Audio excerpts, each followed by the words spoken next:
Sonar File is a podcast originally made in Spanish. It was brought to English with artificial intelligence. Sonar File, hosted by Alfredo Lewin. To all our listeners on Spotify, we invite you to follow, rate, share, and answer the question, what did you think of the episode? And for those who listen to us on Emisor Podcasting, make sure you are registered and listen while logged in. This helps better dissemination and greater visibility of these files. One of these days, the ground will drop. This file does not intend to delve into the sad facts that we all know so well. The tremendous bucket of cold water that was the news of the death of Taylor Hawkins, the drummer of Foo Fighters in Colombia at the end of March 2022. We'll stop and Everything is very fresh in our memories and still felt deeply.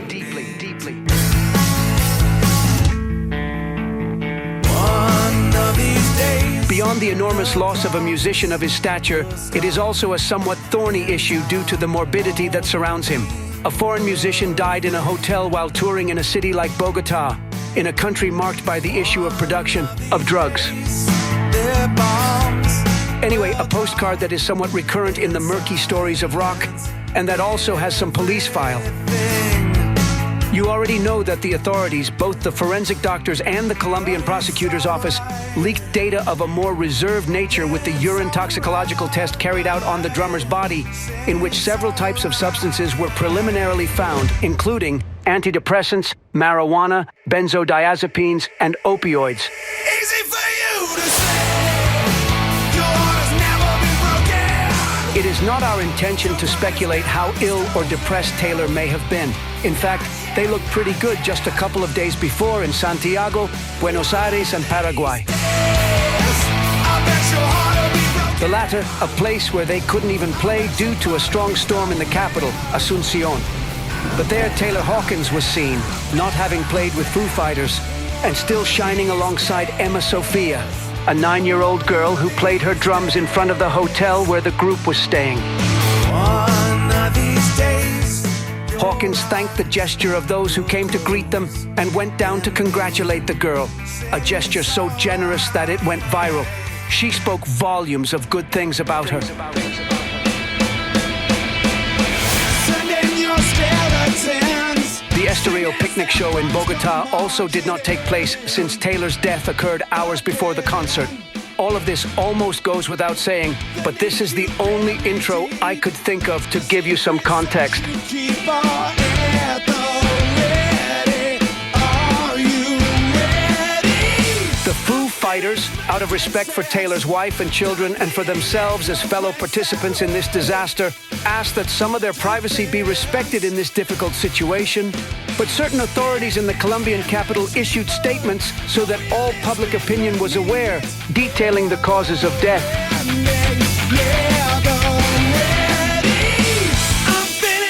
What's more, even the patrolman who entered the room where Taylor was staying at the Casa Medina Hotel declared that he had seen traces of what looked like cocaine, and the prosecution was too quick to leak all the information. It could have been heroin or morphine. The truth doesn't matter. It's a shame how all that ended, and even more so when even Dave Grohl himself was left in an uncomfortable position weeks later when journalists in the US reported, with some malice, about the tremendous pressure that Taylor had to endure to either rehearse, record, and play live, being a drummer of an acceptable level for the demanding and workaholic Grohl.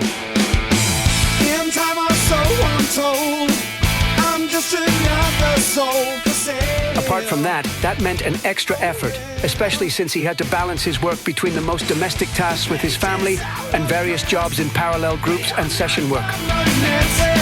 Taylor Hawkins had a lot of trouble, and very much in his style, Taylor didn't just complain. A Rolling Stone report declassified a conversation that Hawkins had with Dave Grohl, in which he hinted that he was overcome physically and mentally. It came in a flash. It came out of nowhere. Matt Cameron, the drummer for Pearl Jam and Soundgarden, who also found out about this from Taylor himself, wanted to assume that these two had reached an agreement. But it seems that the post-pandemic tours would come to stay and destroy it. Taylor died at age 50, March 25th, 2022, 13 months later. April 19th, 2023, Foo Fighters released their first new song, with Dave Grohl returning on drums, apart from everything else.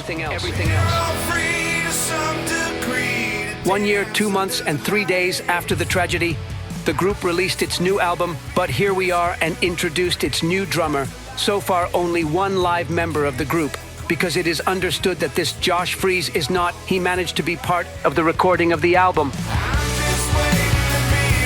We assume that it will be in the future, but we cannot say so. Because from now on, with Foo Fighters and their very particular internal dynamics that make them a band that could be called the Dave Grohls. With the Foo Fighters, you never know. And that's what this Sonar file is about. From drummer Dave Grohl, legendary for playing on Nirvana's 3 most emblematic albums, and all the other drummers, musicians who have accompanied him on this long journey.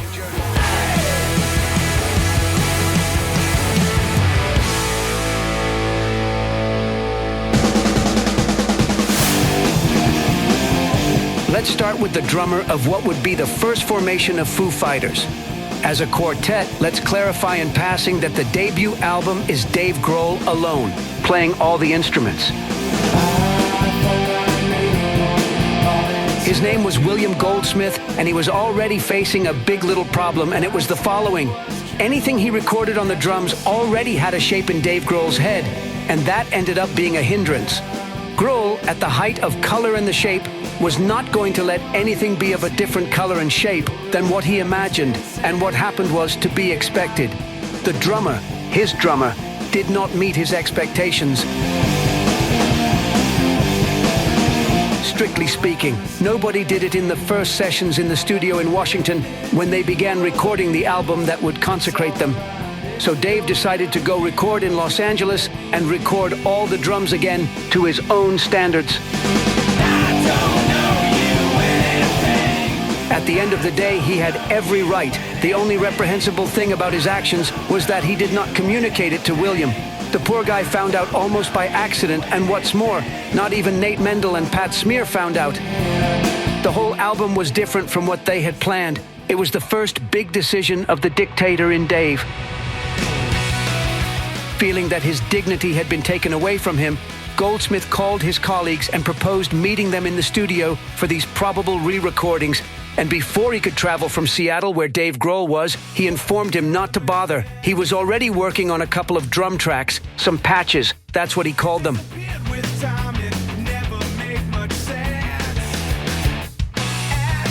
It was Nate who informed him that Dave had remade them all, each and every one of the batteries.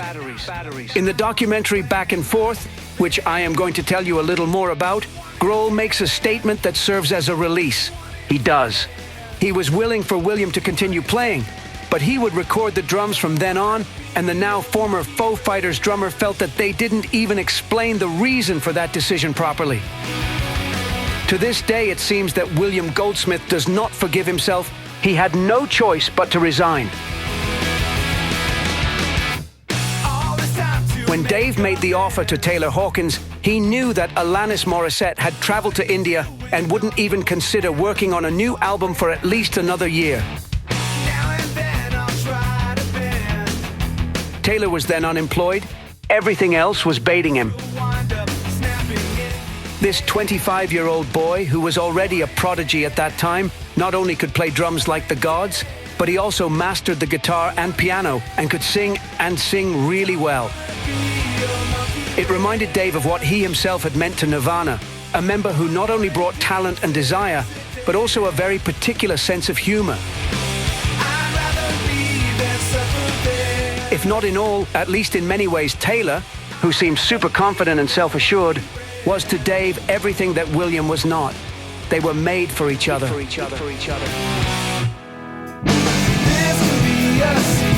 Although Pat Smear was optimistic about this decision by Grohl, Nate Mendel feared the worst. Taylor Hawkins would be another guy like Pat and Dave himself, who were musicians more hip to Los Angeles than Seattle. More demanding, more ambitious musicians, and at the end of the day, Nate was the one who was going to have to work harder with Taylor. Mendel was never known for having much charisma, and now he found himself with a superstar drummer. The bassist simply did not see him as the most appropriate musician to join the Foo Fighters, but the decision did not rest with him. For this reason, the big surprise was that the problem or the stumbling block of several crises that would occur would come with Pat Smear himself, who suddenly insisted on the idea that Foo Fighters should continue as a trio. There were several things running through Pat's head. At this point, the most recognizable member of the band for having been part of the last incarnation of Nirvana.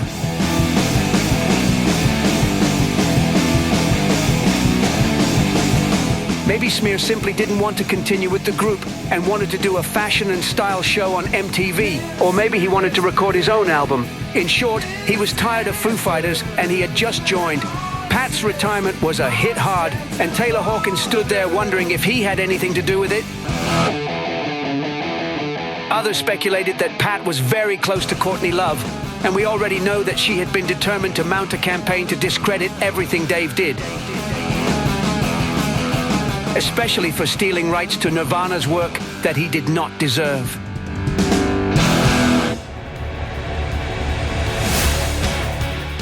In reality, the Pat Smear issue involved another woman, Jennifer, who at the time was divorcing Dave Grohl and who happened to be very close to the guitarist.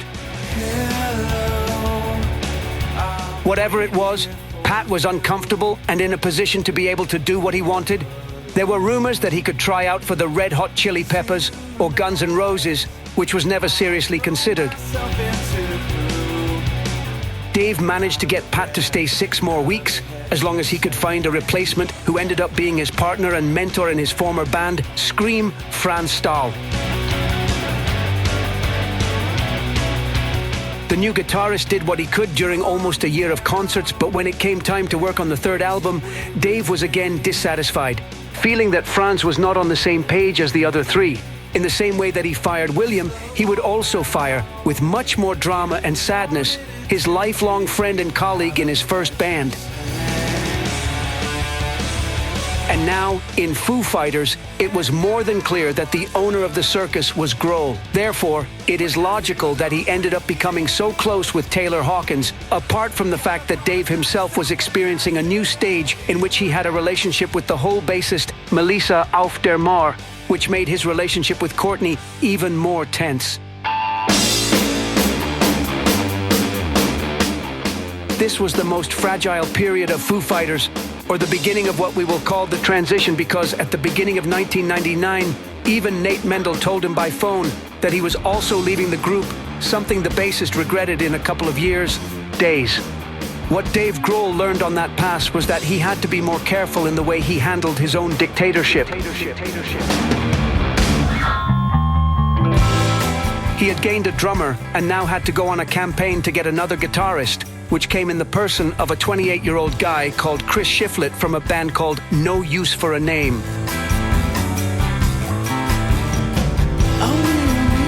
It was a matter of time to see if that lineup was going to last, because beyond the success of the album, There's Nothing Left to Lose, there would be much more serious problems to pave the way for the album that would come later. The album we know as One by One by the Foo Fighters marked a turning point that almost ended them, just entering the 21st century. It was the band's 4th album, the second with Taylor Hawkins on drums, who is obviously one of the protagonists of this file, and the first by Chris Shiflett, who persists to this day on guitar.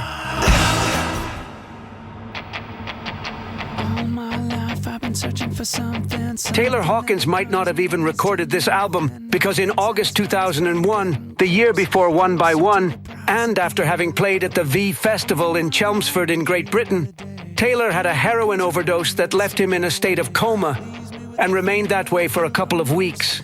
For Dave, the near death of his new friend who was so close to him put him back in that place of so much anguish, which he had experienced years ago with his Nirvana bandmate Kurt Cobain. Especially when Kurt had fallen into a coma too, in Rome, Italy in March 1994, and Dave, meanwhile in the US, thinking he had died. There wouldn't be much left in any case for Grohl's fear to become a sad reality. One by one, hidden up my sleeve. this time with Taylor, and for almost 12 days, Dave stayed by his bed at Wellington Hospital in northwest London waiting for him to wake up.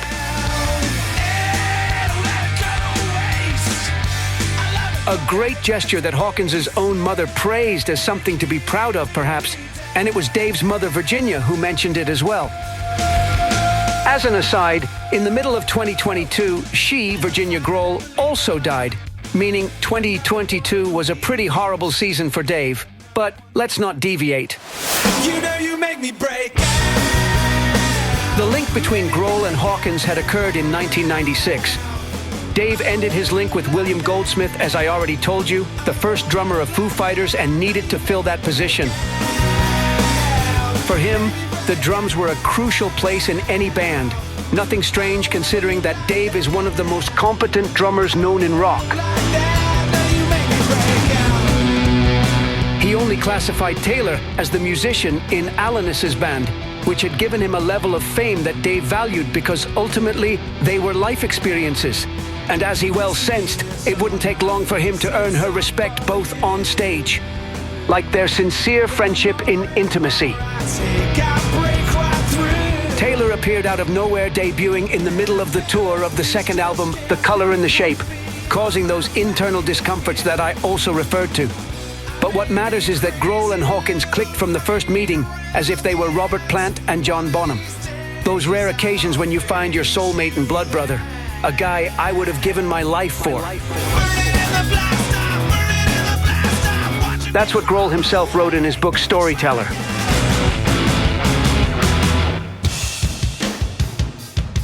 When at that time, with hits like My Hero or Everlong, the band had taken its first big leap, a not-so-optimal atmosphere for Taylor's life, and the group in general began to be generated in the dressing rooms. Grohl was also part of the alcohol abuse that began to be recurring in the band, a diversion to continue making the new big stages, which were really complicated for them, something more entertaining. Taylor Hawkins was already overcome by the situation. His issues with drugs were known, and it was obvious that Dave mentioned it to him on a couple of occasions, him calling her out like a brother would, not like a police officer, not like his father or anything like that. Taylor was going through that manic phase where he believed that to be a real rocker, he had to act like Keith Richards of the Rolling Stones in his worst years. More than the concert at the V Festival, Dave Grohl remembers that night after a meeting at the bar in front of the hotel where they were staying in London, an occasion in which he had left a little earlier, only because he had to find out in the morning. Next, that their drummer was on his way to the hospital.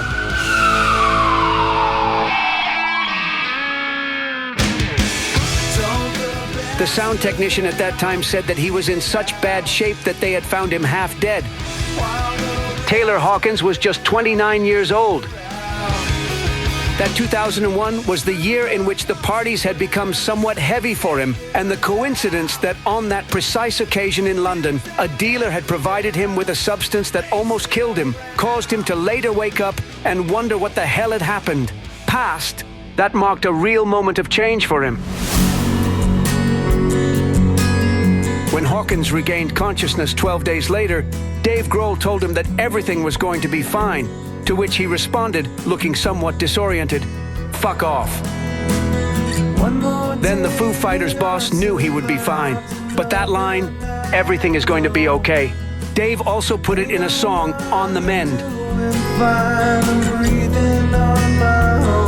In the same documentary that I recommended earlier in this file, the Back and Forth released in 2011, Dave is heard talking about this topic that he dedicated to his drummer, clarifying that until that moment he did not even know if Taylor had realized, but On the Mend had undoubtedly been written for him while he was seriously ill after his overdose.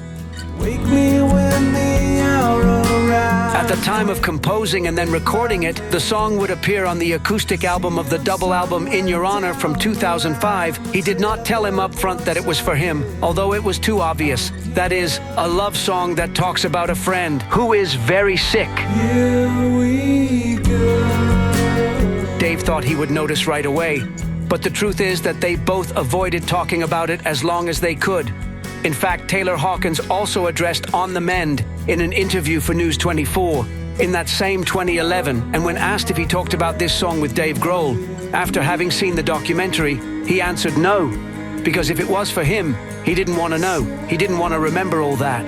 10 years had already passed since that sad date.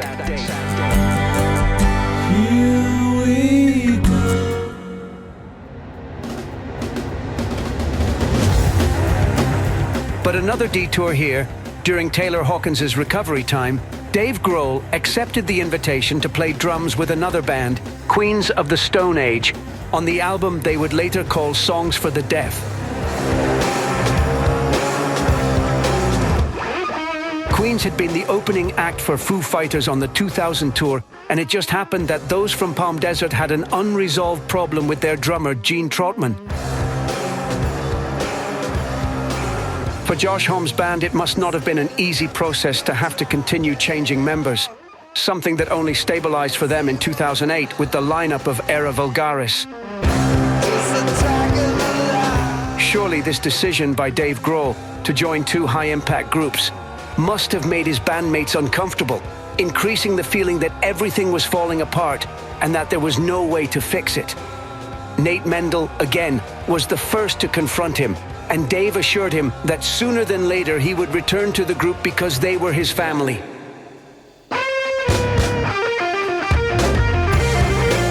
Rumors were that they were on the verge of breaking up before taking the stage at Coachella in 2002. They were one of the headliners and kept their commitment to play, even though they felt it could be their last show together. In rehearsals leading up to the East Festival, Taylor and Dave got into a serious fight. Fortunately, something happened there on stage, something that clicked along with the commitment made to try to re-record what they had failed in. Again, this issue of re-recording everything, in this case an album that could be called the Of the Transition. Because of their entire discography, which is long, One by One is without a doubt one of their most successful albums. When they were working on it, on their first attempt, I mean, it was just a series of songs that clearly didn't work. It didn't sound like the then quartet was alive. It was something that had to do with the production and the sound. Because their ambition was nothing less than to make a rock album. To succeed, there's nothing left to lose. Who had already had his own traumas, as they had already found out. One by One began to be recorded shortly after Taylor's Crisis. In October 2001, and after about 3 months of work, they gave up because there was not much spontaneity. Nothing flowed for Dave Grohl, who, due to his experience in Queens of the Stone Age, already had a reference to compare the scenarios. With Queens, it worked. Like Foo Fighters, it didn't. That simple. For Chris Shiflett, meanwhile, Imagine It, the debutante, it was not the most pleasant album. However, he is the first to accept that Dave Grohl's time in Queens of the Stone Age greatly influenced One by One, both in the sound and regarding the enthusiasm factor and motivation. One by One would be completely re-recorded with the ethic of an album that was only intended to shine when played live, a collection of songs to have a good time, as much as Grohl was having a good time playing drums with his other friends.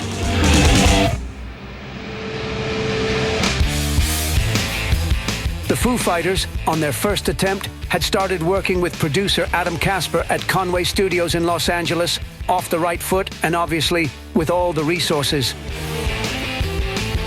Suddenly, they seemed to be super prolific, recording 29 songs, including a lesser-known one called The One, which appeared in the movie Orange County. But after spending hundreds of thousands of dollars trying, the band was dissatisfied with the result, but worse, at odds with each other.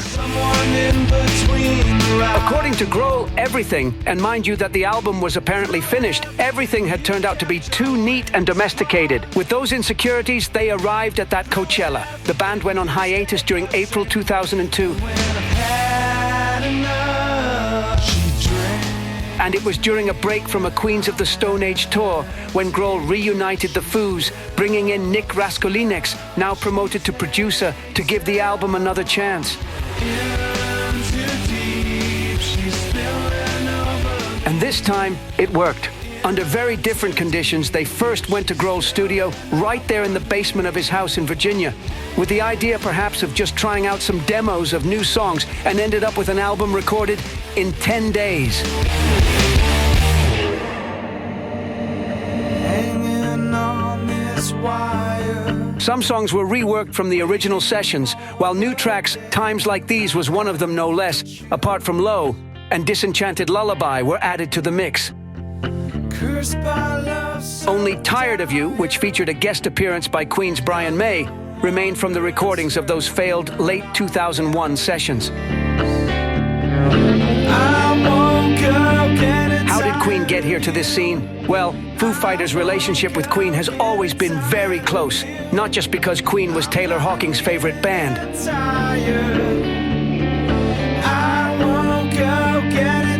The first time that Brian May shared the stage with Grohl and company was in November 1999 at the Brixton Academy in London, playing We Will Rock You with Brian on guitar and Now I'm Here, in which he would join also Roger Taylor on drums and on vocals, none other than Taylor, who loved to imitate Freddie Mercury.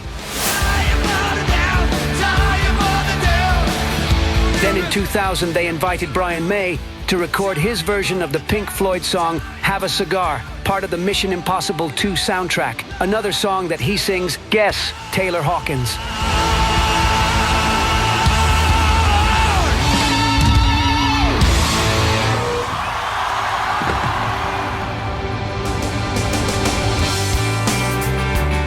For this 2002 One by One, Foo Fighters wanted the Queen guitarist to leave his mark on a song. An acoustic song where Grohl plays the rhythm part and sings, while Brian May plays the harmony in what would end up being the only one external collaboration for those sessions. That, if we don't count the backing vocals from Grohl's former Nirvana partner, Chris Novoselic, that was on Walking a Line, which ended up being relegated as a bonus track. And perhaps that's why this high-impact collaboration went more unnoticed. Over time, Novoselic participating in Foo Fighters would be even more attractive at the height of Wasting Light in 2011, where Chris appears playing bass and accordion on a song called I Should Have Known.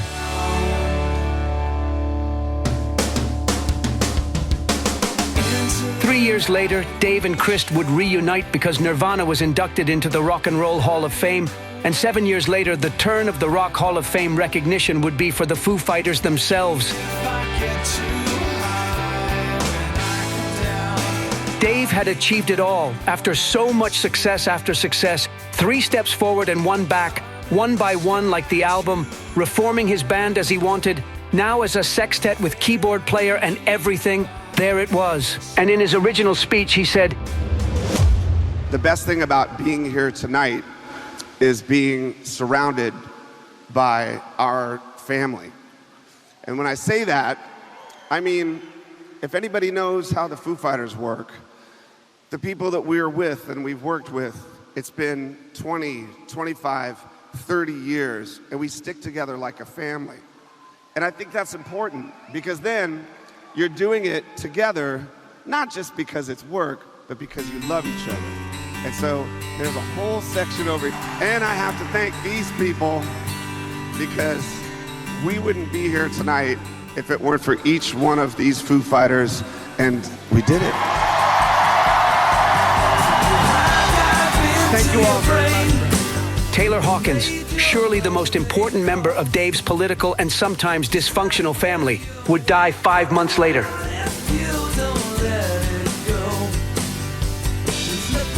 It would be the last great recognition of him in his life. And when just 9 days later, a week and a half after the tragedy in Colombia, at the beginning of April 2023, it happened that Foo Fighters won 3 Grammy Awards for the album Medicine at Midnight. Nobody attended the ceremony. This time, there was nothing to celebrate.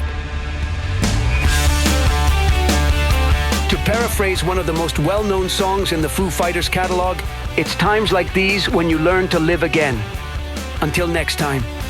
It's times like these you learn to live again. It's times like these you learn to live again.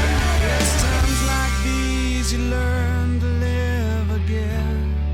It's times like these you learn to love again. It's It's times like these, time and time again.